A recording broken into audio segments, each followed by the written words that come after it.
Start with your source image. Use the lasso tool to draw a rough selection around the face.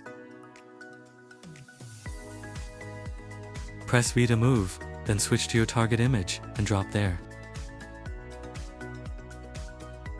Press Ctrl plus T to transform. Resize and rotate the face until the eyes and mouth line up perfectly.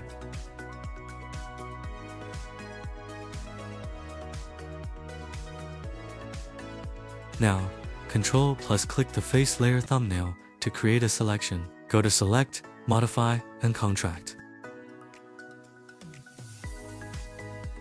Select the background layer and press Delete to remove the area behind the new face.